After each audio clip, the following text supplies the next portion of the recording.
హరి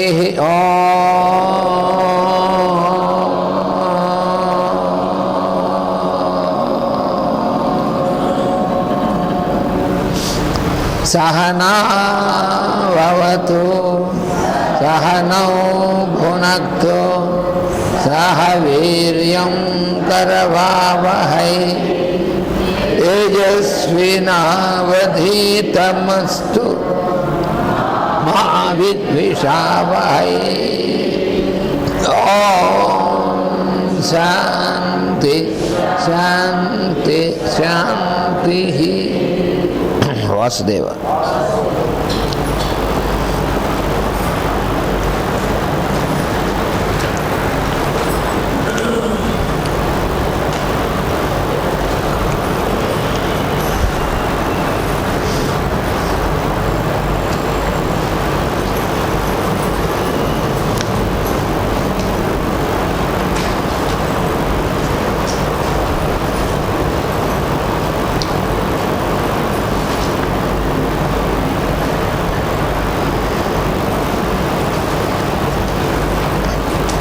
నిన్న చదువుకున్నటువంటిది the etheric body is vitalized and controlled by thought అని చదువుకున్నాం.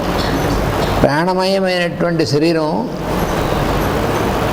మనస్సులో వచ్చేటువంటి భావనలు, ఆలోచనలు ఏవైతే ఉన్నాయో వాటి ద్వారా వాటి యొక్క అధీనంలో ఉంటాయి and can be brought in to full functioning activity. ఇవి పూర్తిగా పనిచేసేటువంటి విధానంలోకి మనస్సులో వచ్చేటువంటి భావనల యొక్క అధీనంలో ఉండి వాటి ద్వారా ఇవి సంపూర్ణంగా పనిచేసేటువంటి విధంగా వస్తాయి. అయితే ఎలా వస్తుందంటే this is done by right thinking and not by breathing exercise and hold the nose అని చెప్పారు. సరైనటువంటి అంటే ధర్మ విరుద్ధం కానటువంటి అని అర్థం. సరైన మాటలు చెప్పాలంటే ధర్మ విరుద్ధం కానటువంటి ఆలోచనలు, భావనలు ఏవైతే వస్తాయో అటువంటి భావనలు ద్వారా ఈ ప్రాణ శరీరం అనేటువంటిది సంపూర్ణమైనటువంటి చాలనం అనేటువంటిది జరుగుతుంది. When this is grasped, much dangerous practice will be avoided and people will come into a normal and safe control of the most potent instrument, the vital body. ఇది కనుక సరిగా అవగాహన చేసుకున్నట్లయితే మానవులు అప్పుడు ఈ అతి శక్తిమంతమైనటువంటి పరికరం మన ప్రాణమయ శరీరం అనేటువంటిది, వైటల్ బాడీ అనేటువంటిది చాలా శక్తివంతమైనటువంటి పరికరం మనకి ఇచ్చింది. దాన్ని సరైనటువంటి విధంగా ఉపయోగించుకోవడం జరుగుతుంది. తర్వాత ఇంకోటి ఏం చెప్తున్నారంటే it is through the etheric body that all the energies flow. వేర్వేరు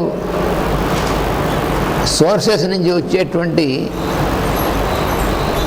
ఈ ఎనర్జీ అనేటువంటి శక్తి అనేటువంటిది ఎక్కడి నుంచి అయితే వస్తుందో అవన్నీ కూడా మన శరీరం అంతటికీ వ్యాపించడం అనేటువంటిది ఈ ప్రాణమయ శరీరం ద్వారానే జరుగుతుంది. It is through the etheric body that all the energies flow, whether emanating from the soul, from the sun or from a planet. మనకి ఎనర్జీ అనేటువంటి సోర్సెస్ ఏమేమి ఉన్నాయి మన శరీరంలో? మన లైఫ్ యాక్టివిటీ అనేటువంటి దానికి మనకి ఎనర్జీస్ అనేటువంటి ఫ్లో ఉంటుంది. అంటే శక్తి ప్రవాహం, శక్తిపాతం కాదు, శక్తి ప్రవాహం. దీన్ని ఎవరు శక్తిపాతం చేయక్కర్లే, శక్తి ప్రవాహం జరుగుతూ ఉంటుంది. అయితే దాన్ని మనం ఆలోచనల వల్ల అడ్డుపడుతూ ఉంటుంది. ఇందులో మనం తెలుసుకునేటువంటిది ఏమిటంటే శక్తి ప్రవాహం అనేటువంటిది సవ్యంగా జరగాలంటే మన భావనలు ధర్మపరమైనటువంటి భావనలు ఉంటేనే. మన మనస్సులో వచ్చేటువంటి భావనలు అవి అన్యాచురల్గా వచ్చేటువంటి థాట్స్ కనుక వస్తే మాత్రం ఈ ఫ్లో ఆఫ్ ఎనర్జీ అనేటువంటిది కుంటుపడుతుంది, సంపూర్ణంగా జరగదు. అందుకని మనం చేసేటువంటి ప్రాక్టీసెస్ అన్నీ కూడా యోగ సాధన అనండి, అదే ధ్యానాదులు అనండి, ప్రాణాయామం అనండి, ఇవన్నీ సాధనలు ముఖ్యంగా ఎందుకంటే మన మనస్సులో నుంచి ఏర్పడేటువంటి భావనలు ఏవైతే ఉన్నాయో అవి పవిత్రమైనటువంటి భావనలు, సహజమైన ప్రకృతి సహజమైనటువంటి విధంగా ఉన్నటువంటి భావనలే ఏర్పడేట్టుగాను, అసహజమైనటువంటి ధర్మ వ్యతిరేకమైనటువంటివి ఏర్పడకుండా ఉండేట్టుగాను ఉండేందుకోసం మన మనసుకి అభ్యాసం చేసేందుకోసమే మనం ఈ ప్రాక్టీస్ అంతా కూడా. అయితే రోజు ధ్యానం ఎందుకు, పూజ ఎందుకు, మంత్రజపం ఎందుకు? మనం ఏదైనా మంత్రజపం చేస్తున్నామంటే ఎందుకు చేస్తున్నామంటే నా శత్రువులు నశించడానికి అని అనుకోండి, అక్కడే మొత్తం అవుట్. అంటే శత్రువులు నశించాలంటే ముందు మనం శత్రువుని ఏర్పరచుకోవాలి. మన శత్రువు నశించాలి అనే భావం మనకు వచ్చిందంటే అర్థం ఒక శత్రువుని ఏర్పాటు చేసుకుని మన మనసులో ఒక టార్గెట్ ఉండాలన్నమాట. మన మనసులో ఎవరైనా టార్గెట్ చేయాలన్నమాట మనం. అందుకని ఒక శత్రువుని మనం ఏర్పాటు చేసుకుని వాడు ఏందో శత్రుభావం బాగా పెంచుకుని అప్పుడు నేను ఈ మంత్రం ద్వారా నా శత్రువుని నశింపజేస్తానని మంత్రం చేయడం అనేటువంటిది.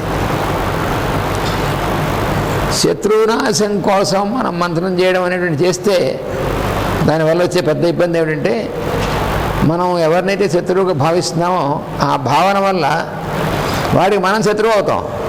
అందుకని శత్రువు నశించుకోకంటే ముందు ఫస్ట్ మనం నశిస్తాం. అది ప్రమాదం. వాళ్ళు యాటమ్ బాంబు తయారు చేశారు, తీసుకెళ్ళి ఇంకో దేశమే వేశారు. దాని తర్వాత ఏమైంది? ఆ యాటమ్ బాంబు అందరూ చేయగలిగే శక్తి వచ్చింది, అందరూ చేయగలరు. ఇప్పుడు ఎవడెవడ మేము వేసినా మొత్తం అవుతాను. అప్పుడంటే మొదటిసారి ఇంకెవడికి రాదు కాబట్టి వాడు తయారు చేశారు, వేశారు. పాపం ఐన్స్టీన్ గారు ఇంకా బతికొండంగానే జరిగింది అది. ఆయన చాలా బాధపడ్డాడు, అనవసరంగా ఇచ్చాం మానవ జాతికి ఇదేంటి పొరపాటు చేసామని. ఆయన చాలా మహానుభావుడు ఐన్స్టీన్. ఆయన ద్రష్ట, ఋషి లాంటి వాడు. ఆయన కనుక్కున్నటువంటిది ఏమంటే మానవ జాతి కళ్యాణం కోసం, వికాసం కోసం దాన్ని కనుక్కొని ఆయన ఇస్తే దాన్ని కాస్త మానవ జాతి వినాశం కోసం ఉపయోగించారు. రాక్షసులైనటువంటి గుణాలు కలిగినటువంటి వాళ్ళు, రాక్షస గుణాలు కలిగినటువంటి వాళ్ళు చేతిలో పడితే వాళ్ళలాగే దుర్వినియోగం చేస్తారు. వాళ్ళు కాస్త తీసుకెళ్ళి నాగాసాకి, హిరోషిమా వేశారు కదా. అందువలన శత్రునాశానికి వాటికి అలాంటి భావనలు వచ్చాయనుకోండి మన మనసులోకి, అసలు ఏ రకమైనటువంటి ద్వేషంతో కూడినవి, రాగద్వేషాలతో కూడినటువంటివి, క్రోధంతో కూడినటువంటివి, ఇలాంటి భావన మనసులోకి వస్తే ఆ భావనలు ఏం చేస్తాయంటే ఈ పైనుంచి మనలోకి ప్రవహించేటువంటి శక్తిని అంతటినీ కూడా అడ్డగించి తప్పుదారి పట్టిస్తాయి. అది చాలా ప్రమాదాన్ని దారితీస్తుంది. అది రోగాలకు కారణం. అది ఇది మన ఆరోగ్య శాస్త్రం సంబంధించినటువంటి శాస్త్రాన్ని చదువుకుంటున్నాం మనం. రోగ కారణాలు ఎక్కడ ఉంటాయంటే శరీరంలో ఉండవు. రోగాలు శరీరంలో ఉన్నాయని కూడా శరీరంలో ఉండవు. రోగ కారణాలు అనేటువంటివి ఆ పై కక్షలో ఉంటాయి. ఈ భావనామయమైనటువంటి జగత్తులో ఉంటాయి, మానసికమైనటువంటి కక్షలో, అంటే మెంటల్ ప్లేన్లో ఉంటాయి ఆ కారణాలు. ఉండి వాటి యొక్క అసహజమైనటువంటి ప్రకృతి విరుద్ధమైనటువంటి పని చేయడం వల్ల ఆ కక్షలో మనకి వచ్చేటువంటి సోర్సెస్ ఆఫ్ ఎనర్జీ ఎక్కడి నుంచి వస్తాయి? మనలోకి, మన జీవుల్లోకి ప్రవహించేటువంటి శక్తి అనేటువంటిది ప్రవాహం ఎక్కడెక్కడి నుంచి వస్తుందంటే, ఒకటి సోల్, మన యొక్క ఆత్మ నుంచి మనకి ఫ్లో అవుతుంది.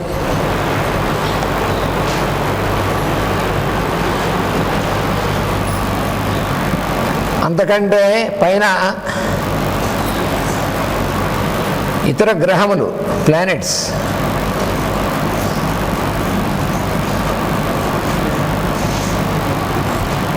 ప్లానెటరీ ఎనర్జీస్ అంటారు.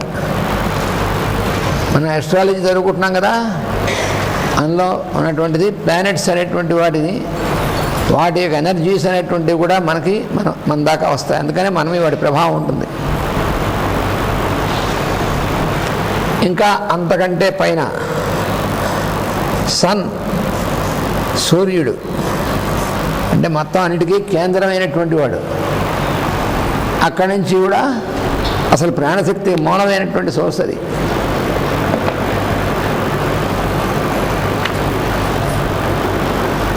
It is through the etheric body that all the energies flow, whether emanating from the soul or from the sun or from a planet. ఈ మూడు రకాలుగా ఈ శక్తి యొక్క ఎనర్జీ అనేటువంటిది ప్రవాహం మనలోకి వస్తూ ఉంటుంది.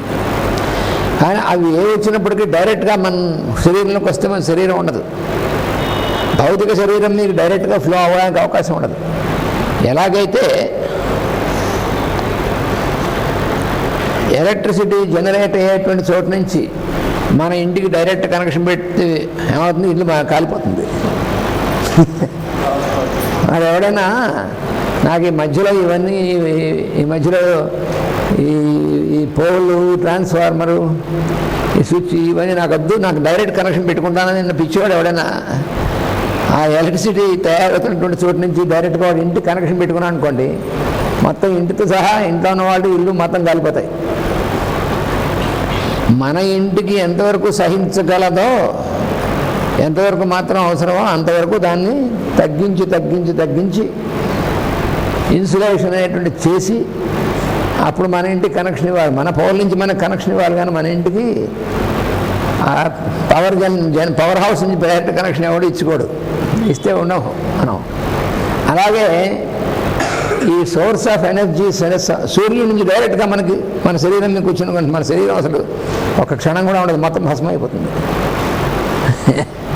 అందుకని శక్తి ప్రవాహం అనేటువంటిది మన భౌతిక శరీరానికి డైరెక్ట్గా రాదు. ఎక్కడి నుంచి వస్తుంది? మన ప్రాణమయ శరీరం ద్వారా మాత్రమే వస్తుందని గుర్తుపెట్టుకోవాలి. సో మన ప్రాణమయ శరీరం అనేటువంటిది ఒక పెద్ద ట్రాన్స్ఫార్మర్. అది రిసీవ్ చేసుకుంటుంది ముందు. మన ప్రాణమయ శరీరానికి ఎక్కడి నుంచి వస్తుందంటే మన చుట్టూ ఉన్నటువంటి ఆకాశంలో ఉన్నటువంటి ప్రాణమయమైనటువంటి శరీరం నుంచి వస్తుంది.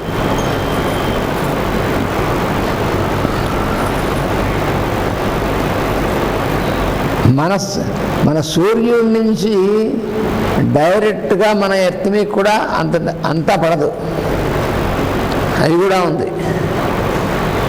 సూర్యుడి నుంచి సూర్యుడికి ఉన్నటువంటి మొత్తం అంతా కూడా మన భూమికి ప్రసరిస్తే మన భూమి కూడా ఉండదు, భూమి కూడా కాలిపోతుంది.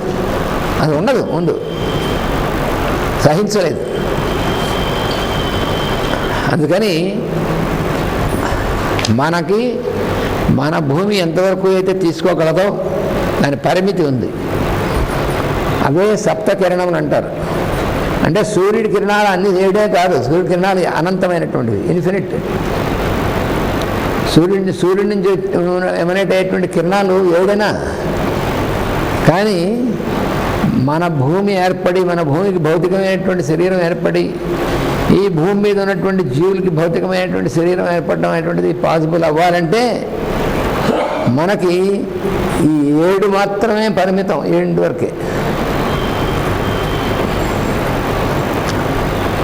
ఈ ఫినామినన్ అంతా ఎక్స్ప్లెయిన్ చేసేందుకు వేదంలో తమాషైన కథ ఉంది. వేదంలో వాటిలో కథలు తమాషాగా ఉంటాయి. ఆ కథలు మనకి వీటికి సంబంధించిన కనెక్షన్ మనకు తెలియదు, మనకి గురువు నుంచి వస్తే తప్ప, లేదా కథలుగా చదువుకుంటాం. అందులో కథ ఉంది. అందులో ఏంటంటే ఒక ప్రజాపతి గారు ఆయన ఉన్నాడు. ఆ ప్రజాపతి గారు ఏం చేశాడంటే ఆయనకి 27 మంది కూతుళ్ళు ఉన్నారు. ఆ ప్రజాపతికి కుమార్తెలు ఉన్నారు. అయితే వాళ్ళందరూ ఏమన్నారంటే, నాన్నగారండి మేము వేరు వాడిని పెళ్లి చేసుకోవడం ఏంటో నాకు ఇష్టం లేదు, మేమందరం ఒకళ్ళనొకళ్ళు దూరంగా ఉండలేము, మమ్మల్ని అందరినీ ఒకరికేసి పెళ్లి చేయండి అన్నట్టు వాళ్ళు. సరే ఆ ప్రజాపతి గారు చూసేట, ప్రజాపతి అయినటువంటి నాకు అల్లుడు కావాల్సినటువంటి క్వాలిఫికేషన్స్ ఉన్నవాడు ఎవడా అని చూస్తే సూర్యుడు తప్ప ఇంకెవడు లేడు.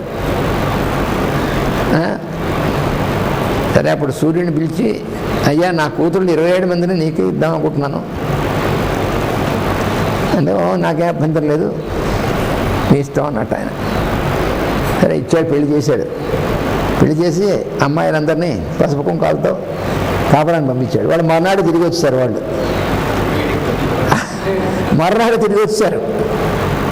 ఏమిటమ్మా అందరూ మరి అంత ఇదిగా చేసే మర్నాడే వచ్చారంటే, ఏమిటి మా ఇంటికి వెళ్ళగలమా మేము, అసలు దొరగాపుల్లోకి వెళ్ళడానికి వీల్లేదు, అదేమిటిది అని. ఓ ఇదేనా, దానికి ఉపాయం చేస్తారు, మీరు కంగారు పడకండి. అల్లుడు గారిని పండక్కి పిలిపించాడు ఆయన. మొదటి పండక్కి పిలిపించాడు అల్లుడు గారిని. పిలిపించి, అయ్యా నువ్వు ఇంకా అందంగా ఉండాలి, కనిపించాలి మా పిల్లలకి, నువ్వు చాలా జుట్టు ఎక్కువ ఉంది, నీకు అంత జుట్టు ఉంటే బాగుండదు. ఈ కాలంలో చూసారా చాలామంది జుట్టు రకరకాలుగా పెంచుతూ ఉంటారు.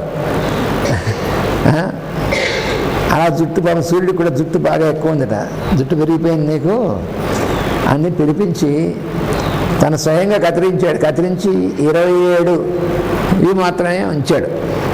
27 కాదు, 7 మాత్రమే ఉంచాడు. ఒక 7 వెంట్రుకలు మాత్రం ఉంచట. 7 అలా జుట్టు కత్తిరింపబడిన వాడు కాబట్టి సూర్యుడికి వికర్తనుడు అని పేరు వచ్చింది.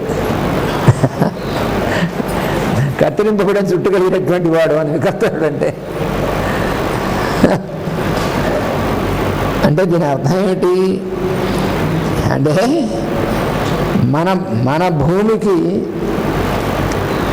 భూమి చుట్టూ ఉన్నటువంటి జోడియాక్ అని చెప్పారు చూసారా. ఈ జోడియాక్ అనేటువంటి చక్రంలో 27 విభాగాలు ఉన్నటువంటి చక్రం ఉంటుంది.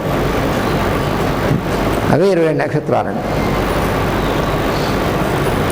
ఆ సూర్యుడి యొక్క వెలుగు వీడి ద్వారా మన భూమి ప్రసరించడానికి 7 కిరణములు మాత్రమే పరిమితం చేశారు ఈ ప్రజాపతి అనేటువంటి ఆయన.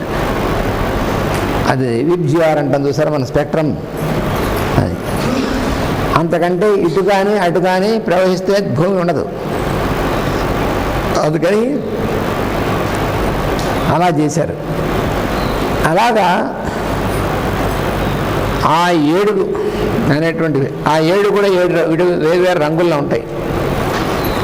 వాటిని సింబాలిక్గా ఒక్కొక్క రంగు ఒక గుర్రం అన్నారు. సూర్యుడి యొక్క కిరణానికి గుర్రములు అశ్వములు అని పేరు. అశ్వం అంటే కిరణం అని కూడాను. అందుకని సప్తాశ్వరథమారూఢం, సప్తాశ్వములు 7 గుర్రాలు ఉన్నట్టుగా మనకి ధ్యానం చేసుకోవాలి సూర్యుడిని. 7 గుర్రాల రథం ఉందని, అటువంటి రథం కలిగినటువంటి వాడైనా దాని మీద ఎక్కి కశ్యపుని కొడుకు ఆయన, కశ్యపాత్మజుడు అంటారు ఆయన. కశ్యపుడు అదితి అనేటువంటి, అంటే కశ్యపుడు ప్రజాపతి, అదితి అనేటువంటి దేవమాత, వాళ్ళిద్దరికి పుట్టినటువంటి వాడు ఆదిత్యుడు. ఆదిత్యుడు అందరూ అలా వచ్చిన వాళ్ళు, ఎందుకని అదితి యొక్క కొడుకులే ఆదిత్యుడు. అటువంటి ఆ సూర్యుడు అనేటువంటి ఆయన ద్వారా, అంతకంటే పైనుంచి ఆయన ద్వారా వస్తాయి. ఎందుకని ఈ సూర్యుడి నుంచి వచ్చేటువంటి మన భూమికి వచ్చేటువంటిది కూడా డైరెక్ట్గా మన భూమి పడదు. మనం సూర్యుడి కిరణాలు డైరెక్ట్గా మనమే పడుతున్నాయి అనుకుంటున్నాం. ఈ సూర్యుడి కిరణాలు అనేటువంటివి చాలా ఫిల్టర్ అవుతాయి. ఫిల్టర్ వస్తేనే మనకి ఇంత భయంకరంగా ఉంది. ఎన్నో కోట్ల మైళ్ళ దూరంలో ఉండి అది ఫిల్టర్ వస్తే నిజంగా అసలు ఈ గ్రహాలు తిరుగుతున్నటువంటి ధ్వని కానీ, ఈ కిరణముల ధ్వని ఉంటుంది. అసలు కిరణాల ధ్వని ఉంటుందని తెలియదు చాలామందికి. కిరణాలకు ధ్వని ఉండేటండి, లైట్కి సౌండ్ ఉంటుంది. ఆ లైట్ అండ్ సౌండ్ అనేటువంటివి ఆ రెండుకి పరస్పర సంబంధం అనేటువంటివి అవి రెండు. అంటే ఈ ఫిజిక్స్ అనేటువంటిది higher physics. Sound is a higher form of light అంటారు అందులో. అదేమిటి సౌండ్, లైట్ ఏమిటండి? ఎలా ప్రూవ్ చేయగలవు అంటే మాస్టర్ గారు ఉదాహరణ ఇచ్చారు, కానీ మాస్టర్ గారు చెప్తే మనకు అర్థమైంది. ఏం లేదు, నువ్వు రాత్రి లైట్ పట్టుకుని వెళ్తున్నావు, లేకపోతే లైట్లో ఉన్నావు, సడన్గా కరెంటు పోయింది, అంతా చిమ్మ చీకటిగా ఉంది. ఆ చిమ్మ చీకటిగా ఉన్నప్పుడు నువ్వు ఎవరిని చూడలేవు కదా, ఎలా గుర్తిస్తావు? వాళ్ళు మాట్లాడితే బలానా వారు మాట్లాడుతున్నారని గుర్తించగలవు. అంటే ఎక్కడైతే లైట్ ఫెయిల్ అయిందో అక్కడ సౌండ్ ద్వారా మనం గుర్తించగలం. అందుకని సౌండ్ ఇది హయ్యర్ ఫార్మ్ ఆఫ్ లైట్ అనే కారణం అది.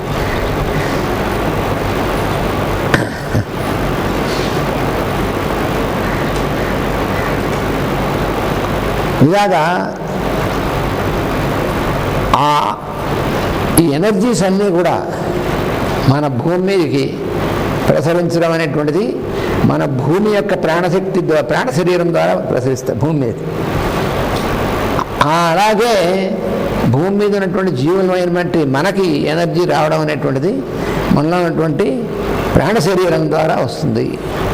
అందుకని ఈ ప్రాణ శరీరం అనేటువంటిది చాలా ప్రధానమైనటువంటిది. One of the principal objects of endeavor at the present time on the part of those whom you call the elder brothers of the race is to stimulate, purify and coordinate the etheric body.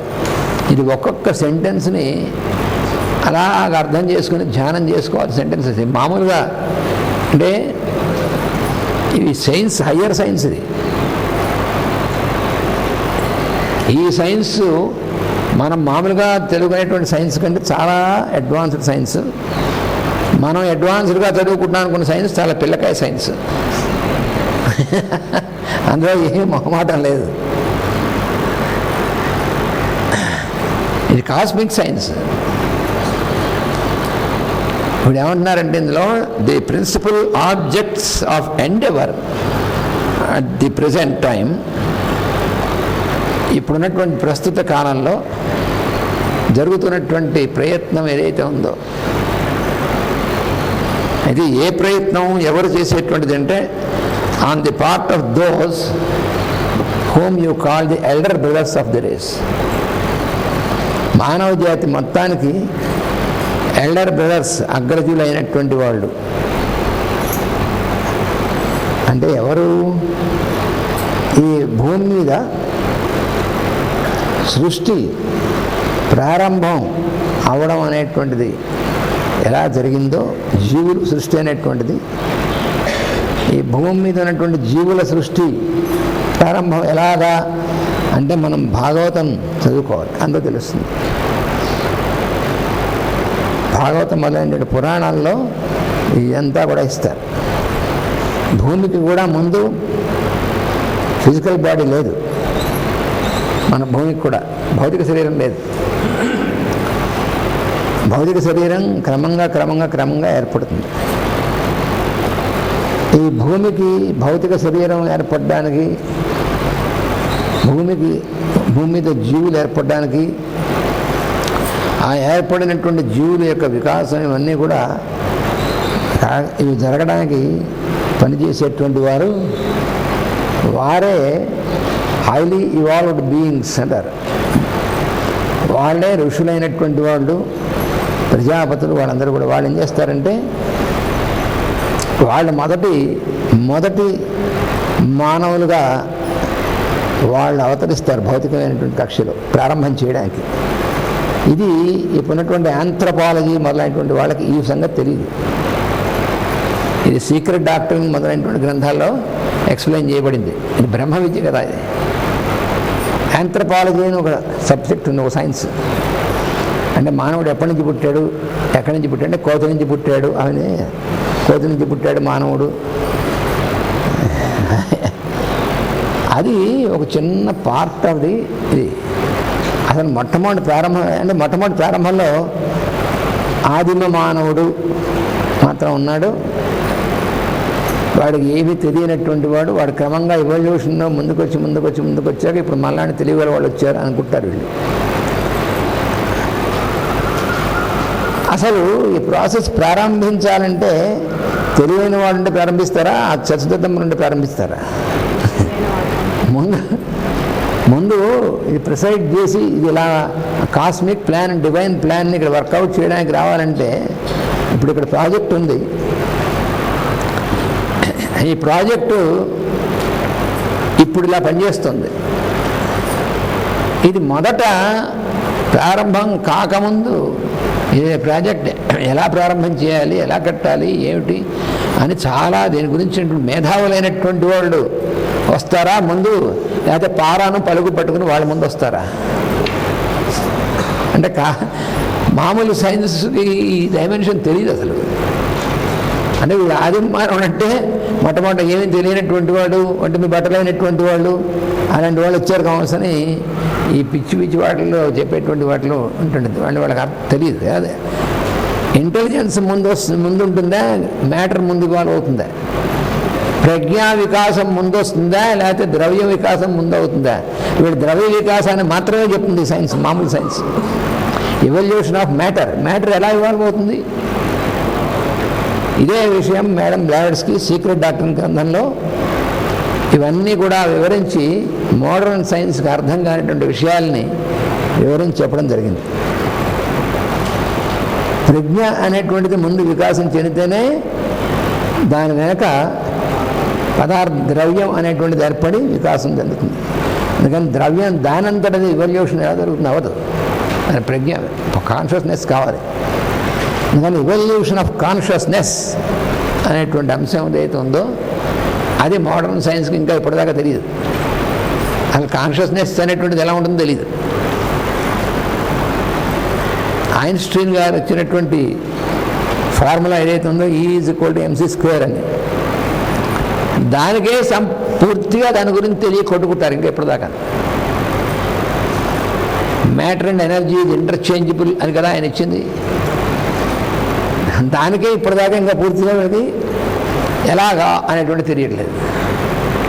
అది ఎలాగా తెలియాలంటే ఈ higher science తెలిస్తే కానీ తెలియదు. ఆయన higher science తెలిసినటువంటి వాడు, అందుకని ఆయన ఫార్ములా ఇచ్చాడు ఆయన ఐన్స్టీన్. అందుకని వీళ్ళందరూ elder brothers of the human race, అంటే పరమ గురువులైనటువంటి వారు ఎవరైతే ఉన్నారో వాళ్ళందరినీ ఎల్డర్ బ్రదర్స్ అంటారు. అంటే ముందుగా దిగినటువంటి వాళ్ళు, వాళ్ళందరూ నడిపించేటువంటి వాళ్ళు. అందుకని ప్రస్తుత కాలంలో వీళ్ళందరూ ఏం చేస్తున్నారంటే the principal objects of endeavour at the present time on the part of those whom we call elder brothers of the race, వాళ్ళు ఏం చేస్తున్నారంటే to stimulate, purify and coordinate the etheric body. జీవుల యొక్క ప్రాణ శరీరాన్ని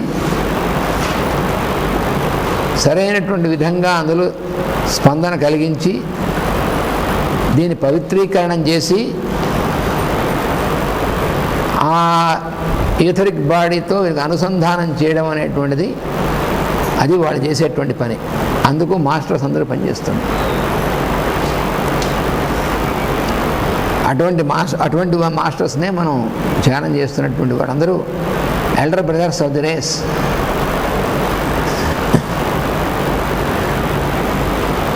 ఈ మాస్టర్ జ్వాల్కూల్ అనేటువంటి ఆయన ఇచ్చినటువంటి ప్రతి గ్రంథంలో కూడా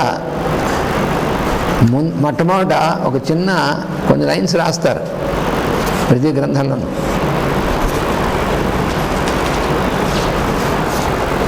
ఆ లైన్స్లో ఆయన రాస్తాడు ఏమిటంటే, నేనెవరో అనేటువంటిది మీరు ఈయనెవడు చెప్తున్నాడు, ఏమిటి ఎవరు అనేటువంటి దాని గురించి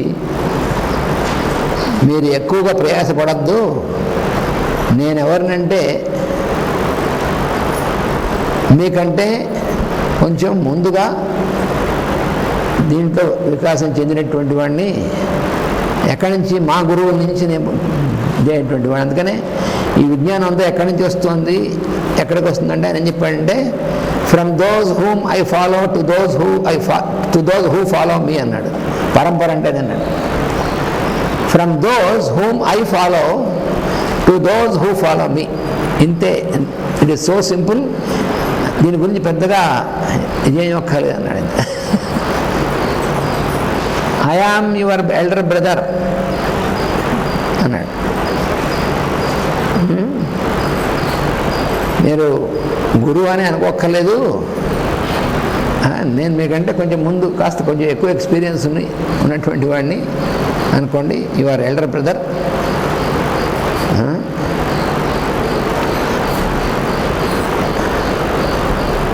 కొంచెం ఎక్కువ ఎక్స్పీరియన్స్ గెయిన్ చేసినటువంటి వాడిని అనుకోండి.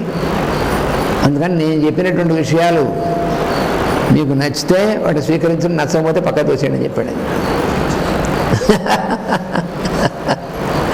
ఆయన రాసిన ప్రతి గ్రంథంలో ఫస్ట్ నీ పేజీ వేస్తారనమాట. మీరేదో ఎవరో గురువు గారు చెప్పారు కాబట్టి మనం నమ్మాలి అని ఆబ్లిగేషన్ ఏం లేదు. మీకేం బలవంతంగా నమ్మాల్సిన ఇదేం మతం కాదు రుద్దడానికి. ఇది ఒక సైన్స్, హయ్యర్ సైన్స్. వేదాల్లో అనాది కాలం నుంచి సృష్టి విజ్ఞానం ఇది. నా గురువుల దగ్గర నుంచి నేను పొందినటువంటిది, నా బాధ్యతగా నేను తర్వాత అందరికీ కూడా ఇవ్వవలసినటువంటిది. అందుకని ఇది ఇస్తున్నాను. ఇది ఇప్పుడు మీకు నచ్చిందా, ఇష్టమైందా స్వీకరించండి, లేకపోతే పక్కా తోసేయండి. మళ్ళీ ఎప్పుడో కొన్ని జన్మల తర్వాత ఇష్టం అవుతున్నప్పుడు స్వీకరిస్తారు. అర్థం అది. అంత నిర్భీతిగా చెప్తారు అన్నమాట, నిర్మమాటంగా. అంతేగాని మాది మీరు టెక్స్ట్ బుక్గా పెట్టుకోండి, మీరు అందరూ చదవండి అనేటువంటిది వాళ్ళకి అవసరం లేదు. అంటే ఇవన్నీ మరి సైన్స్ కదండి, మరి యూనివర్సిటీలో వాటిలో ఎందుకు పెట్టారంటే వాళ్ళకి పెట్టే స్టేజ్కి వచ్చేంతవరకు ఆగాల్సిందే. ఇప్పుడున్న యూనివర్సిటీస్కి ఇది సైన్స్ అని చదువుకునే స్టేజ్ వచ్చేంతవరకు ఆగాల్సిందే, చేయగలిగిందే లేదు.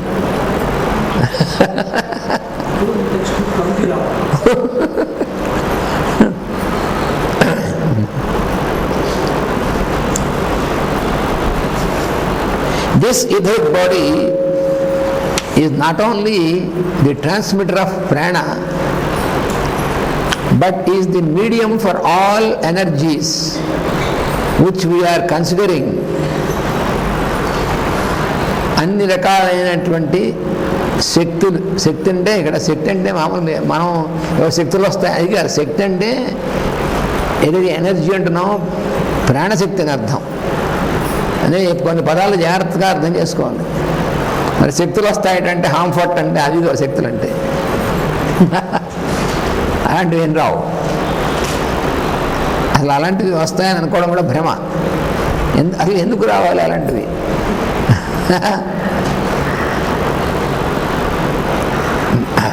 నారద భక్తి సూత్రాల్లో సిద్ధో భవతి అని చెప్పాడు సూత్రం.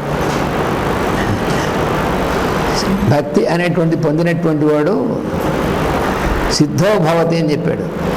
దానికి అందరూ అర్థం ఏం రాశారంటే సిద్ధులు వస్తాయని రాశారు. సిద్ధులు రావడం కాదు, మాస్టర్ గారు చెప్పారు. సిద్ధులు రావడం కాదు, అది ఏ పరిస్థితికైనా సిద్ధం అవుతాడు వాడు. తన ప్రాణం త్యాగానికి కూడా సిద్ధం అవుతాడు, సిద్ధపడతాడు అని ఎగ్జాంపుల్ భీష్ముడిని ఇచ్చారు ఆయన.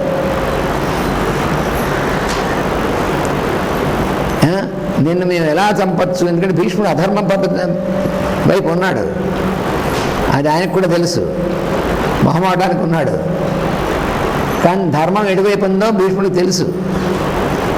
అందుకనే అయ్యా తాతగారు, మీరు మామూలుగా మీరు స్వచ్ఛంద మరణం వరం ఉంది మీకు, మీరు యుద్ధంలో ఎవరు చంపలేరు మిమ్మల్ని, కాబట్టి మీరు పడిపోవాలంటే మాకు ఉపాయం ఏమిటంటే చెప్పాడు. ఇలా మొదట స్త్రీ అయ్యి తర్వాత పురుషుడైనటువంటి వాడు కానీ అలా ఉన్నటువంటి వాడు ఎవరన్నా నాతో యుద్ధం చేస్తే నేను అస్త్ర సన్యాసం చేస్తాను, యుద్ధం చేయనని చెప్పాడు. అంటే ఏమిటి మరి, తన మృత్యు ఎలా వస్తుందో తను చెప్పగలిగినటువంటి వాడు సామాన్యుడా? అవతల వాడికి తన సీక్రెట్. అందుకని సిద్ధో భవతి అని మాస్టర్ గారు నారద భక్తి సూత్రాలు చెప్పారు. మరి సిద్ధో భవతి అంటే అదే అర్థం, కానీ సిద్ధులు వస్తాయని అర్థం కాదు. చాలామంది పండితులు సిద్ధులు వస్తాయని చెప్పారు. సిద్ధో భవతి అంటే సంసిద్ధత వస్తుందని అర్థం. Its importance also lies in other directions. అంటే ఈ ప్రాణమయ శరీరం యొక్క ప్రాముఖ్యత అనేటువంటిది ఏముంటుందో అది ఎందుకు ముఖ్యమైనటువంటిదో కూడా కొన్ని చెప్తున్నారు అన్నమాట. ఒకటి, being of physical plane matter, literally etheric consciousness is the next step ahead for the race. మానవ జాతికి ద్రవ్యమయమైనటువంటి స్థితిలో ఉన్నాం మనం. ఫిజికల్ ప్లేన్ మ్యాటర్, మన శరీరం అనేటువంటిది పదార్థంతో చేయబడినటువంటిది. అందుకని ఈ ప్రాణమయ చైతన్యం, ఈథరిక్ కాన్షియస్నెస్ అనేటువంటిది ఉందే, అది దీనికంటే ఒక పై మెట్టు. దీని తర్వాత మెట్టు అదనమాట. This will demonstrate at first as the ability to see etherically and to cognize etheric matter.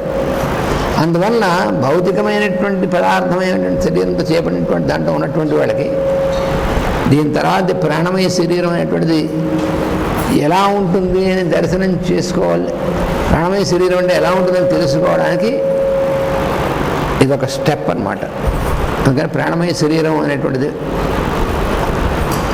ఎందుకంటే అది ప్రాణమయ శరీరం తెలిస్తే కదా తర్వాత మనోమయం, విజ్ఞానమయం, ఆనందమయం తెలియాలంటే అది స్టెప్ బై స్టెప్. ఇది తెలిస్తే కానీ తెలీదు.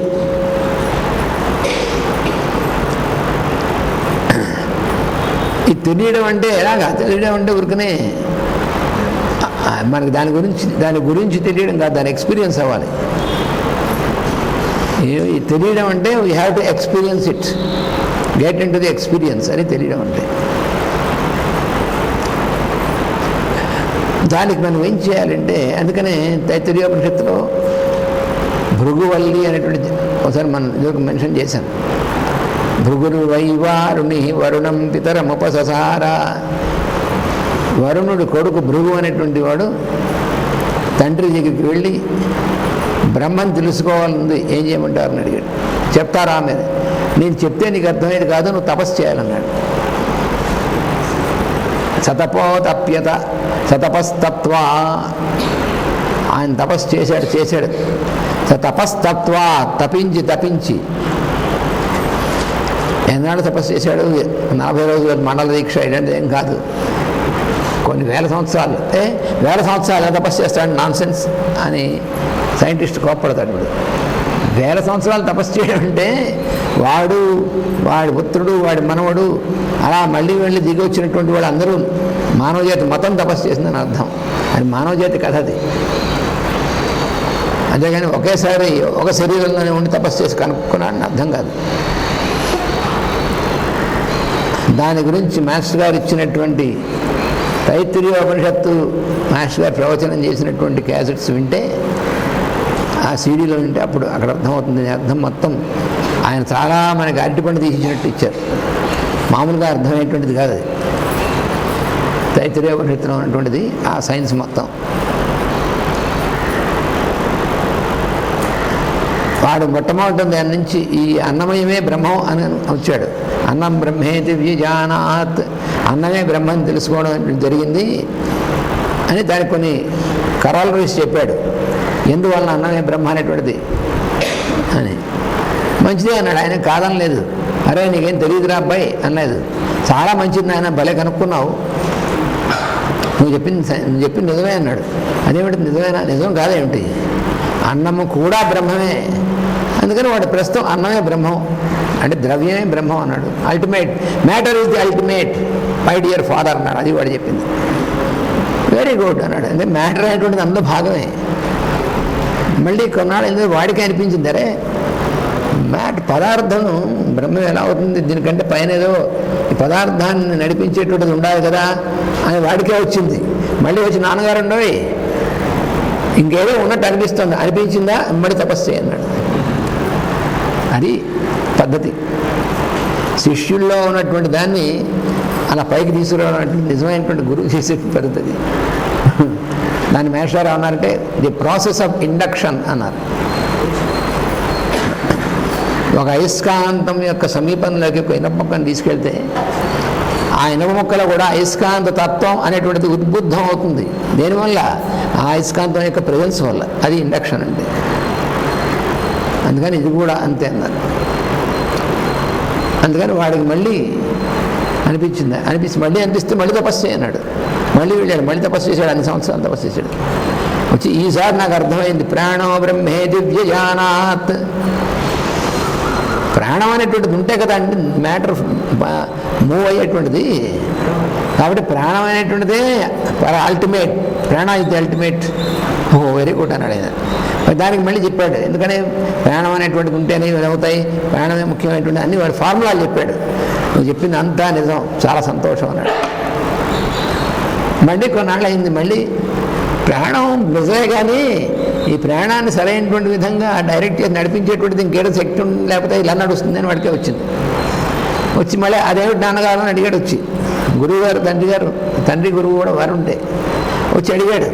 వస్తే అదే పదవి మళ్ళీ తపస్సు అన్నాడు. చాలా అద్భుతమైనటువంటి పరమ పవిత్రమైనటువంటి కథ ఇది. భృగు తండ్రి కొడుకుల యొక్క సంవాదం. భృగు మహర్షిను తండ్రి అయినటువంటి వరుణుడు వాళ్ళిద్దరు. అలా మళ్ళీ వచ్చాడు, మళ్ళీ తపస్సు చేశాడు. ఈసారి మనో బ్రహ్మే దివ్యజానాత్. మనస్సు అండి అసలైనటువంటిది, అది లేకపోతే ప్రాణం డైరెక్షన్ ఎక్కడి నుంచి వస్తుంది, ఈ మనస్సును డైరెక్ట్ చేసేటువంటిది అని చేశాడు. అని చెప్పి మనసోహ్యేవ కల్విమాని భూతాన్ని జాయంతే మనసా జాతాన్ని జీవంతి, మొత్తం ఫార్ములాలని మీరు చెప్పాడు. మళ్ళీ చాలా సంతోషం అన్నాడు. వాడికే వచ్చాను. ఈ కథ చాలా అద్భుతమైన కథ, చాలా సంతోషం, నువ్వు చేసింది చాలా కరెక్ట్ అన్నాడు. మళ్ళీ కొన్నాళ్ళు అయిన తర్వాత ఈ మనస్సు అనేటువంటిది దానంతటా దానికి మనస్సుకి వికాసం కలగదే, దీనికి ఎట్లాగా దీనికి అని మళ్ళీ వచ్చి అడిగాడు. మళ్ళీ నీకు అనిపించిందా, మళ్ళీ తపస్సు అన్నాడు.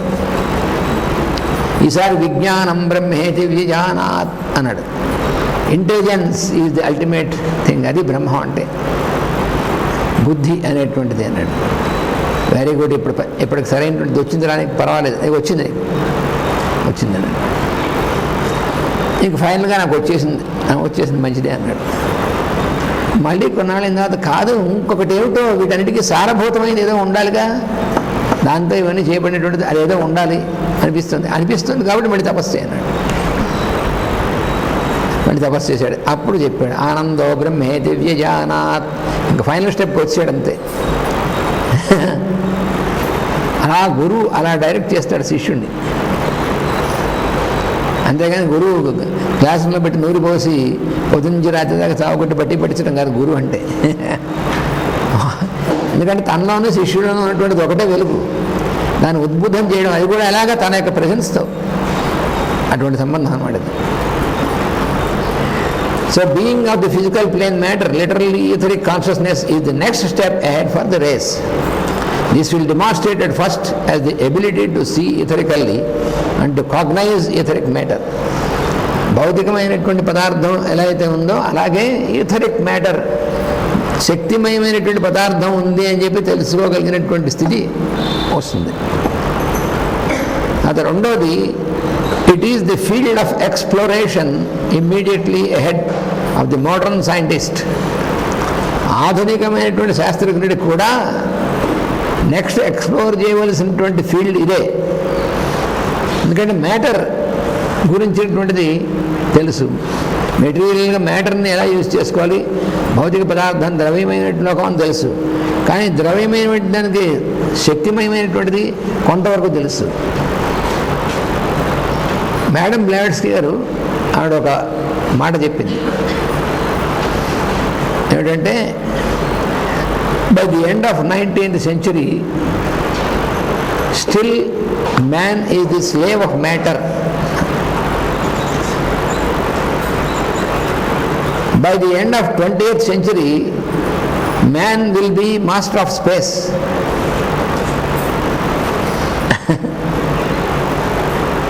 By the end of 21st century, man will be broadcasted through space. అని చెప్పింది నెక్స్ట్ స్టెప్.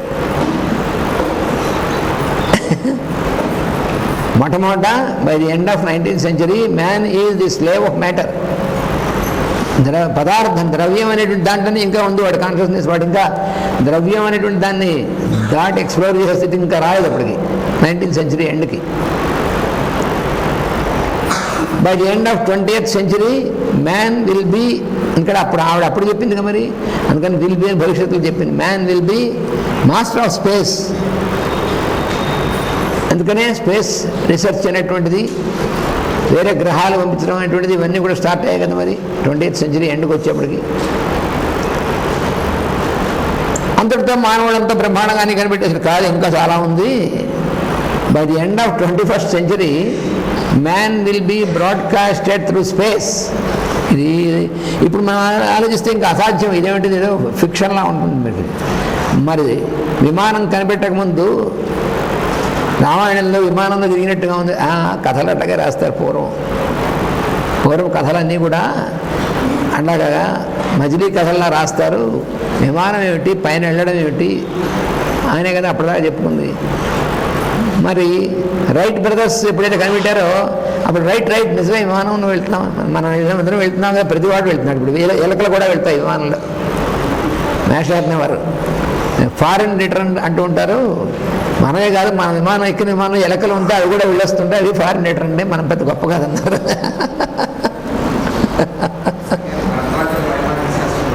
భరద్వాజుడు వైమానిక శాస్త్రం ఇచ్చాడు. మనకు ఆధారపడిన వేదంలో వైమానిక శాస్త్రం అనేటువంటిది ఉంది. అందుకని విమానాల్లో వెళ్ళడం మానవుడు అనేటువంటిది చాలా ప్రాచీనమైనటువంటిది, అదేం కొత్త విషయం కాదు. కానీ మధ్యలో కొన్నాళ్ళు లింక్ పోయింది, మళ్ళీ ఆ లింక్ రీఎస్టాబ్లిష్ చేశారు. ఎప్పటికప్పుడు జరుగుతూ ఉంటుంది అది. కానీ ఇలా అందులో ఉంది, ఇప్పుడు ఇక్కడ రాకముందు అందులో ఉందంటే చాలా భలే ఊహాగానం చేస్తారంటే కవులు వాల్మీకి గారు బాగా ఊహాగానం చేశారండి. ఇప్పుడు మన నిజమే. అలాగే మానవుడు ఆకాశం స్పేస్ ద్వారా బ్రాడ్కాస్ట్ చేయబడతాడు అంటే ఇప్పుడు మనం చెప్పామనుకోండి, భలే రాశారని కట్టుకథలు చెప్పారు అంటారు అక్కడ అప్పటిదాకా. అందుకని అప్పటిదాకా వెయిట్ చేయాల్సిందే. ఇది ఎలా అవుతుంది అనేటువంటిది మేష్ గారు చెప్పారు. ఏం లేదు, ఇప్పుడు మనం టెలిఫోన్ బూత్ లాంటిది ఒక బూత్ ఏర్పాటు చేసి ఉంటుంది. అందులోకి మనం లోపలికి ఎంటర్ అయిన తర్వాత మనం ఏ దేశంలో ఎక్కడ ఉండాలా అనేటువంటిది పాయింటర్ని సెట్ చేసుకుని అక్కడంతా సెట్ అయిన తర్వాత అక్కడ స్విచ్ నొక్కితే ఇక్కడ ఉన్నటువంటి ఫిజికల్ బాడీ ఇక్కడ అణువుల్లో కలిసిపోతుంది. అక్కడ లాంటి బూత్ ఎక్కడ ఉంటుంది, దాంట్లో మళ్ళీ అణువుల్లో కట్టుకొని బయటకు వస్తాడు. అది జరిగేటువంటిది అని ఇప్పుడు చెప్పారనుకోండి, ఊహాగానం చెప్పారంటే ఎవరికి అర్థం కాదు. సైంటిస్ట్ కూడా ఒప్పుకోడు. నేను సైంటిస్ట్ని, నేను ఇలా చెప్తే ఒప్పుకోను. కానీ జరగబోయేది అదే అని చెప్పి ఎప్పుడు 19th century చెప్పింది ఆడు, రాసింది. అంటే స్పేస్ ద్వారా మరి ఇప్పుడు అన్నీ ట్రాన్స్మిట్ అవుతున్నాయా లేవా, బ్రాడ్కాస్ట్ అవుతున్నాయా లేవా? మరి అంతకుముందు ఈ బ్రాడ్కాస్టింగ్ సిస్టమ్ అనేటువంటిది కనిపెట్టకముందు ఇలా బ్రాడ్కాస్ట్ అవుతాయి, ఒక వైర్ గీరు ఏం లేకుండా కూడా స్పేస్ ద్వారా బ్రాడ్కాస్ట్ అవుతాయంటే కొయ్యి అంటారు. ఇప్పుడు మరి ఇప్పుడు చేస్తున్నామా, ఇప్పుడు మనకు అవుతుందా లేదా? మరి ఇవన్నీ కూడా స్పేస్ ద్వారా కాకుండా దేని ద్వారా అవుతున్నాయట? అలాగే మన శరీరం కూడా అవుతుంది అని ఇప్పుడు చెప్పారనుకోండి, నమ్మరు ఎవరన్నా, భయపడతారు కూడా. అమ్మ మన శరీరం అందులో వెళ్ళిపోయి డిజాల్వ్ అయిపోతే మళ్ళీ వస్తుందో రాదని పైన. అందుకని అది యాక్సెప్ట్ చేసేటువంటి సమయం వస్తుంది, అప్పటిదాకా వెయిట్ చేయాలంటే అంత అడ్వాన్స్మెంట్ ఇంకా వెళ్ళలేదు మనం. So it the field of exploration immediately ahead of the modern scientist. In 10 years' time, many medical practitioners will be recognizing it as a fact of nature. ఇది ఆయన రాసినప్పుడు, ఈ గ్రంథం డిక్టేట్ చేసినప్పుడు in the early 40s of last century, అప్పుడు కదా ఆయన చేసింది 30s and 40sలో. అప్పటికి ఇంకా మెడికల్ ప్రాక్టీషనర్స్ నేచర్లో ఇలాగ ఏథరిక్ బాడీ అనేటువంటిది ఉంటుంది అంటే నమ్మడానికి ఇంకా ఆ స్థితి రాలే వాళ్ళకి.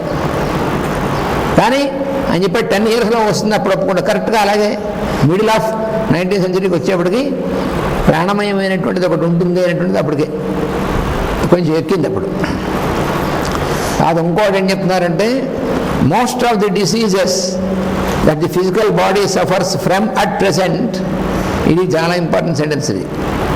Most of the diseases that the physical body suffers at the present, ప్రస్తుత కాలంలో భౌతిక శరీరంకి సంక్రమించేటువంటి అనేకమైనటువంటి జబ్బులు ఉన్నాయే, have their roots in there etheric body, వాటి మూలములు ప్రాణమయ శరీరంలో ఉంటాయి. అనేక రకాలైనటువంటి వ్యాధుల యొక్క, భౌతికమైనటువంటి శరీరం యొక్క వ్యాధుల యొక్క మూలములు ప్రాణమయ శరీరంలో ఉంటాయి. They are few, if any, purely physical diseases. Disease has its source in astral and etheric conditions. పూర్తిగా భౌతికమైనటువంటి భౌతిక శరీరం మాత్రమే ఉన్నటువంటి రుగ్మతలు చాలా తక్కువ. అవి ఊరికే టెంపరీ. కానీ అసలు నిజమైనటువంటి రుగ్మతలు ఏవి కూడా వాటి రూట్స్, వాటి కాజ్, వ్యవహారం అంతా కూడా భౌతిక శరీరం మీద కాదు ఉండేది. They are rooted in the etheric body. ఇది ఇప్పటికీ కూడా ఉన్నటువంటి మెడికల్ సైన్స్కి ఇంకా అంత పూర్తిగా, అంటే హోమియోపతి లాంటి శాస్త్రం తెలిసినటువంటి వాళ్ళకి తప్ప, ఆయుర్వేద హోమియోపతి వాళ్ళకి ఎక్సెప్ట్ ఇప్పుడున్నటువంటి మోడర్న్ మెడికల్ సైన్స్కి మాత్రం ఇప్పటికి కూడా ఇది లోపలికి ఎక్కదు. ఇంకా వాళ్ళ స్థితికి రాలేదు. చెప్పినా కూడా యాక్సెప్ట్ చేసే స్థితిలో ఇంకా రాలేవాళ్ళు. వస్తారు తర్వాత. మనం వాళ్ళని కోపగించాల్సిన పని లేదు. మనం ఏదో వాళ్ళకి ఉద్బోధ చేసేయాలని అక్కర్లేదు. ఆ టైం వచ్చినప్పుడు వస్తుంది.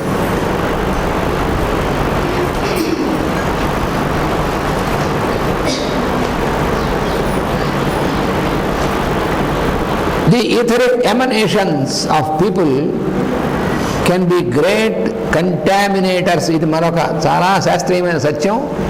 ఇది కూడా ఇప్పుడున్నటువంటి మోడర్న్ మెడికల్ సైన్స్కి ఇప్పుడప్పుడే అర్థమయ్యేటువంటి విషయం కాదు. ది ఈథరిక్ ఎమనేషన్ అనేటువంటి పదం ఉంది. Emanation of light, rays of the light. అయితే దీపం నుంచి కిరణములు ప్రసారం అవుతాయో దాన్ని ఎమనేషన్ అంటారు. ప్రసారం అవుట, బహిర్గతం అవుట. కరెక్ట్గా చెప్పాలంటే కరెక్ట్ పదం బహిర్గతం అవుట. అది ఎమనేషన్ అంటే. ది ఈథరిక్ ఎమనేషన్స్ ఆఫ్ పీపుల్ అంటే ఈ ఫినామినన్ అనేటువంటిది కొంచెం మనం అర్థం చేసుకోవాలి. మనకున్నటువంటి ప్రాణమయ శరీరం, ప్రాణమయ శరీరం అనేటువంటిది ఇన్ అదర్ టర్మ్స్ దాన్ని చెప్పుకోవాలంటే that is a light body. Light అంటే లైట్ వెయిట్ అనే అర్థమే కాదు, ఒక తేజోమయమైనటువంటి శరీరం. అది భౌతిక శరీరము ద్రవ్యమయమైనటువంటిది, మనకు కనిపించేటువంటిది. దీన్ని చాలనం చేసి దీన్ని నడిపించేటువంటిది ఈ ప్రాణమయ శరీరం తేజోమయమైనటువంటిది. అందుకని దాని నుంచి తేజస్ అనేటువంటిది ఎప్పుడైతే ఉంటుందో అక్కడి నుంచి కిరణముల యొక్క బహిర్గమనం అనేటువంటిది జరుగుతుంది. అది ఎమనేషన్ అంటే. అయితే etheric body, the etheric emanations of people can be contaminators. Contamination అంటే అర్థం ఏంటంటే ఒకరి నుంచి కూడా సంక్రమించడం అనేటువంటిది. అది కంటామినేషన్ అంటే. అయితే అంటే మనం నీరు ఉందనుకోండి, నీరు కనుక అందులో కొన్ని సూక్ష్మ క్రిములు, సూక్ష్మజీవులు అలాంటివి చేరి, బ్యాక్టీరియా కొన్ని అలాంటివి రోగాలకు సంబంధించినవి ఉన్నాయి. కంటామినేటెడ్ వాటర్ అంటాం. అలాగా మన సూక్ష్మ శరీరం, మన ఈ శక్తిమయమైనటువంటి శరీరం ఉందా, ప్రాణ శరీరం, ఈథరిక్ బాడీ అనేటువంటిది, దాని నుంచి ఈ ఎమనేషన్స్ అనేటువంటివి బయటికి ప్రసారం అవుతూ ఉంటాయి. ఈ ప్రసారమైనటువంటివి ఏమవుతాయంటే, ఒక వ్యక్తిలో అనారోగ్యకరమైనటువంటి పరిస్థితి ఉందనుకోండి, ఈ అనారోగ్యమైనటువంటి పరిస్థితి ఉన్నప్పుడు వాళ్ళ యొక్క ప్రాణ శరీరం నుంచి ఎమనేట్ అయ్యేటువంటివి మరొకరి ప్రాణ శరీరానికి కంటామినేట్ చేయగలవు. ఎందుకంటే ఆ లెవెల్లో కాంటాక్ట్ ఉంటుంది. ఇది ఇప్పుడు ఉన్నటువంటి మెడికల్ సైన్స్కి అర్థం అవ్వడానికి బుర్ర కొట్టుకోవాలి, చాలా కష్టం. హ్యానిమన్ గారు ఏం చెప్పారంటే, అందుకే contamination is on the higher planes. Infection అనే పదం ఉంది. చాలా ఇన్ఫెక్షన్స్ వచ్చేస్తాయండి అది అంటుంటారు. ఆయన ఏం చెప్పారంటే, ఇన్ఫెక్షన్ అనేటువంటిది మొదట మానసికమైనటువంటి కక్ష్య, ప్రాణమయ కక్షలో జరిగిన తర్వాతనే భౌతిక శరీరానికి వస్తుంది అని హ్యానిమన్ గారు ఆయన పరిశోధన చేసి 250 సంవత్సరాల కిందట చెప్పారు ఆయన.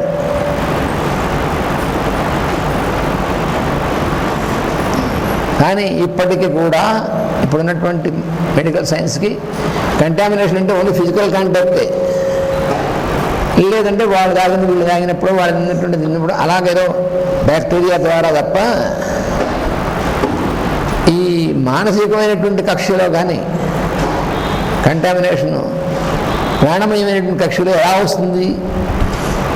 ఎలా వస్తుందంటే హనుమాన్ గారు ఎక్స్ప్లెయిన్ చేశారు. ఈ ఊరికినే ఊహించి చెప్పడం కాదు, వాటన్నిటినీ ప్రూవ్ చేశారు. ఆషామాషిగా చెప్పిన కాదు అన్నీ.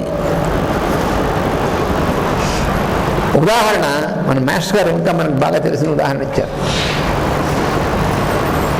ఎవరైనా ఒక ఎపిడమిక్ అనేటువంటి వ్యాధితో బాధపడుతున్నటువంటి వారు అనుకోండి, చాలా భయంకరమైనటువంటి ఎపిడమిక్స్ వస్తుంటాయి అప్పుడప్పుడు, అంటు వ్యాధులు వస్తే ఆ వ్యాధి పీడితులైనటువంటి రోగులు ఎవరైతే ఉన్నారో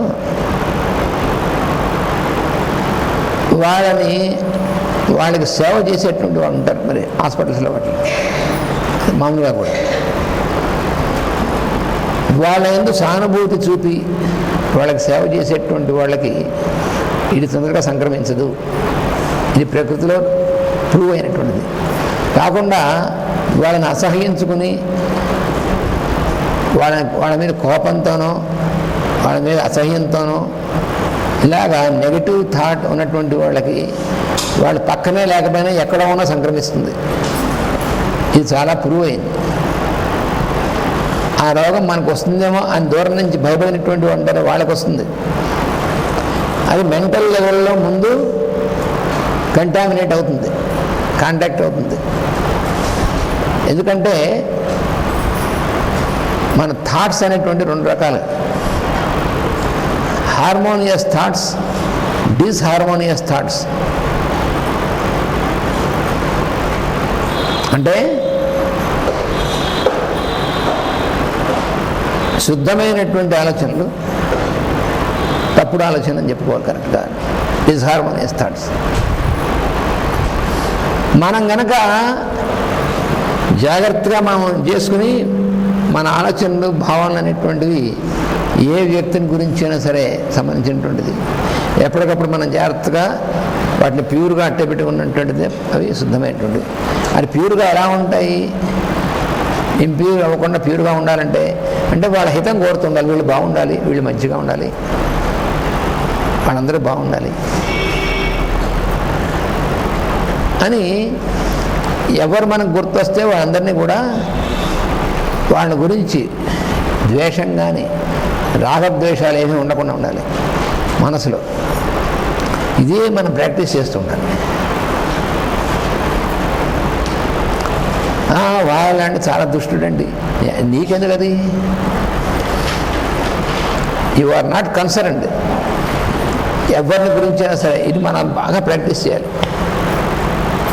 we are concerned only with the welfare of the beings. ఇదే తపస్సు మనం చేయవలసింది. నిజమైనటువంటి తపస్సు అంటే కళ్ళు మూసి కూర్చోవడం అంటే కాదు, కంటిన్యూస్గా వాళ్ళు వీళ్ళని లేదు ఎవరిని గురించి అయినా సరే వాళ్ళలో ఉన్నటువంటి దుష్టత్వం ఉందనుకోండి, వాళ్ళ దుష్టత్వం పోయి వాళ్ళు మంచివాళ్ళు అవ్వాలి, వాళ్ళు బాగుండాలి, అందరూ బాగుండాలి అని. ముఖ్యంగా మనకి ఎవరి మీదైనా మరీ కోపం ద్వేషం వాళ్ళ గురించి మనం ధ్యానం చేయాలి. వాళ్ళు బాగుండాలి, వాళ్ళలో ఉన్నటువంటి డిఫెక్ట్స్ పోవాలి. అప్పుడు మన మైండ్ పాజిటివ్గా ఉంటుంది. ఎప్పుడైతే మన మైండ్ డిస్హార్మోనియస్ థాట్స్ లేకుండా పాజిటివ్గా ఉందో అప్పుడు ఏ రకమైనటువంటి కంటామినేషన్స్ మనకు దొరబడడానికి అవకాశం ఉండదు. అది హనుమాన్ గారు చెప్పింది.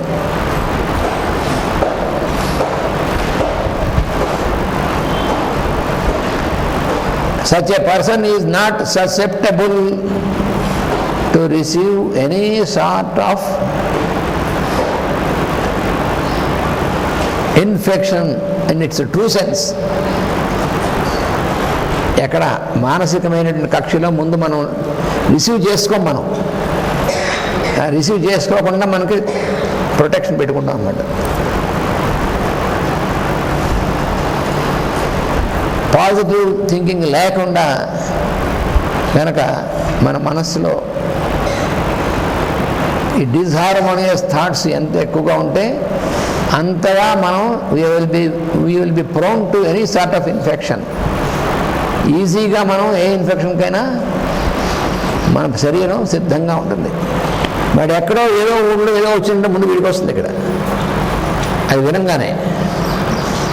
అలాంటి వాళ్ళు చాలామంది ఉంటారు. ఇక్కడ ముందు ఇంట పక్కవాడికి ఉండక్కలే, అది ఎక్కడో ఉందిట అని తెలిసిందంటే మనకు కూడా వస్తుందేమో అని అక్కడ దిగుతుంది అనమాట. అక్కడ మనం అట్రాక్ట్ చేసాం కదండి. మన మనస్సు చాలా పవర్ఫుల్.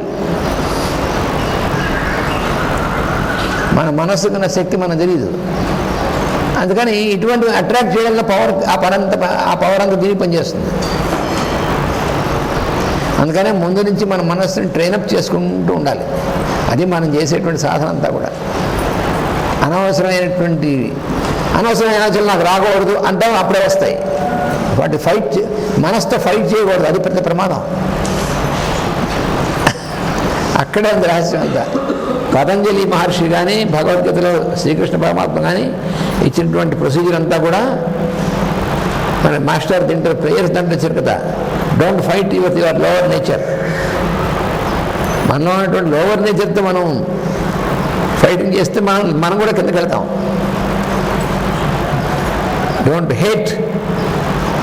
అందుకని మనం మన గురించి కూడా ఇంకోళ్ళ గురించి అనుకోకూడదు. మన గురించి కూడా నేను దుష్టుని, నాకు అన్నింటి దుష్టమైన వస్తాయి అంటే నువ్వు గట్టిగా అనుకుంటున్నావు, అదే అవుతుంది. పాజిటివ్ థింకింగ్ అనేటువంటిదే మనం ప్రాక్టీస్ చేయాలి ఎప్పుడు కూడా.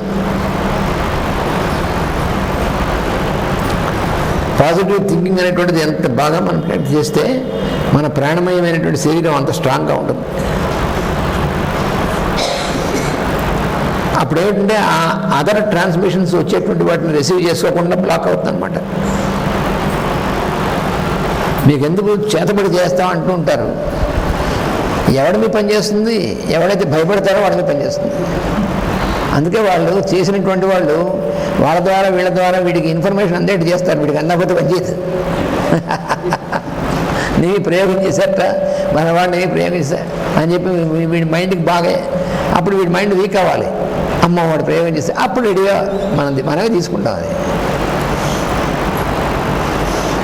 అందుకని మన మైండ్ అనేటువంటి దాంట్లో అక్కడ మనం చేయాల్సినటువంటిది ఇదంతా కూడా.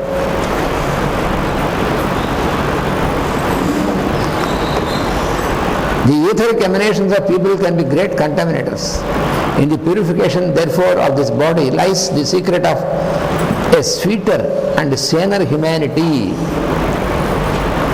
మన ప్రాణమయ శరీరం అనేటువంటిది ప్యూరిఫికేషన్ అనేటువంటి ప్రాసెస్లో మనం ఉండవలసింది ఏమిటంటే మన యొక్క ప్రవర్తన అనేటువంటిది మనం ఇతర మానవులతో ఇతర జీవులతో సత్ప్రవర్తన అనేటువంటిది దానిలో ఉంది సీక్రెట్ అంతా కూడా. నేను బాగుంటే ఏం చేస్తామంటే వాడు బాగుంటే నీకెందుకు, వాళ్ళ సంగతి. ఇక్కడ లాజిక్ మనం చాలా జాగ్రత్తగా పెట్టుకోవాలి. మనం ఒక్కళ్ళం బాగా మంచి వాళ్ళగా ఉంటే బాగుంటుంది, ఏం ఉపయోగం ఉందండి అందరూ ఇలాంటి వాళ్ళు ఉంటాను అని. అదే దుర్బుద్ధి అంటే. మాస్టర్ చెప్పారు పోనీ అందరూ మంచివాడు కాకపోవచ్చు, నువ్వు మంచివాడు నీ సంగతి కదా చెప్పేది. నువ్వు మంచివాడిగా ఉండాలని నీకు చెప్తుంటే చాలామంది ఏమనుకుంటారంటే నేను ఒక్కడిని సవ్యంగా ఉండి సరిపోయిందా, నేను ఒక్కడిని ధర్మంగా ఉండి సరిపోయిందా అంటే వాడు ధర్మంగా ఉన్నా ఇష్టం లేనటువంటి వాడు అనమాట. నాకు ఇష్టం లేదు అని అర్థం. దానికి వాడు లాజిక్ ఇడిదిప్పి చెప్తాడు. చుట్టూ అందరూ లోకం అంతా అధర్మంగా ఉంటే నేను ఒక్కడనే ఉంటే సరిపోయిందని. లోకం సంగతి నీకన్నా నువ్వు ఉండు, నువ్వు ధర్మంగా ఉండు. అందుకని ఇది చాలా జాగ్రత్తగా మనం తెలుసుకోవాల్సినది. The secret of safe and sense of same clairvoyance and clairaudience depends upon the purification of the etheric vehicle. ఇది కూడా చాలా important secret. Clairvoyance and clairaudience అంటే దూరదృష్టి దూరశ్రవణం అనేటువంటి శక్తులు ఉన్నాయే, అవి వాటిని జాగ్రత్తగా ఉపయోగించుకోవడం అనేటువంటిది, సద్వినియోగం పరచడం అనేటువంటిది దేని మీద ఆధారపడి ఉంటుందంటే depends upon the purification of the etheric vehicle. ఈ ప్రాణమయమైనటువంటి శరీరం ఏదైతే ఉందో ఈథరిక్ బాడీ అయితే వైటల్ బాడీ అనేటువంటిది, దీని పవిత్రత మీద, దీని పవిత్రీకరణ చేసుకోవడం మీదే అటువంటి శక్తుల సద్వినియోగం ఆధారపడి ఉంటుంది. దూరదృష్టి, దూరశ్రవణం అనేటువంటివి లేకపోతే ఏమవుతుందంటే ఒక్కసారి దూరదృష్టి, దూరశ్రవణం అనేటువంటిది రావడం పెద్ద కష్టం కాదు, కానీ దుర్వినియోగం చేసుకునేటువంటిది ఎక్కువ అవుతుంది, చాలా ప్రమాదం అలాంటివి. మాస్టర్ సివిజీ గారి దగ్గర ఇద్దరు శిష్యులు ఉండేవాట. వాళ్ళిద్దరికీ అయినా, అరే మీ ఇద్దరికి ఒకటి దూరశ్రవణము, ఒకటి దూరదృష్టి ఇస్తున్నాను, ఎందుకంటే మనం గ్రహాంతరమైనటువంటి విషయాల్లో చూసి మనం కొంతమందికి మనం వర్క్ చేయాల్సింది నేను ఇస్తున్నాను అని చెప్పి ఇస్తే, వాడు అప్పటి నుంచి వచ్చింది వాడికి. వస్తే ఒకసారి ఈ దూరదృష్టి కలిగినటువంటి వాడికి ఒక దుర్వ్యసనం ఉంది, ముక్కుపడం పీలుస్తూ ఉంటాడు. ఓ రోజు రాత్రి ముక్కుపడం అయిపోయింది వాడి దగ్గర డబ్బాలో. ముక్కుపడం ఇప్పుడు ఎక్కడ దొరుకుతుంది అని దూరదృష్టిని ఉపయోగించాడు వాడు. దుర్వినియోగం కదా మరి.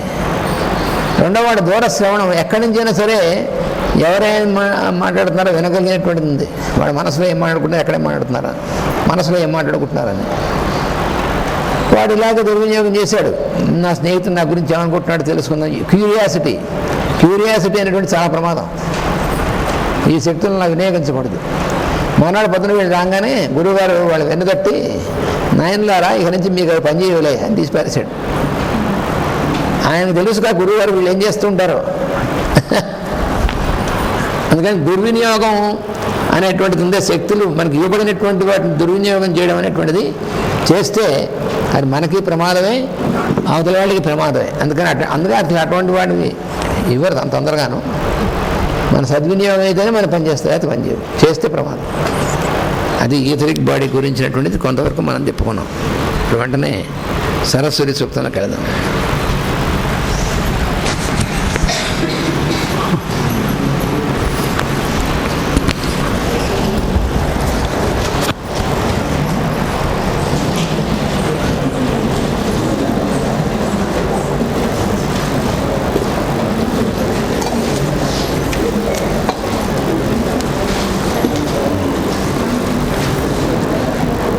మంత్రం. సరస్వతి కాస్త కైలాసం లేదా మంచిలు దానికి వెళ్ళాడు వస్తాడు.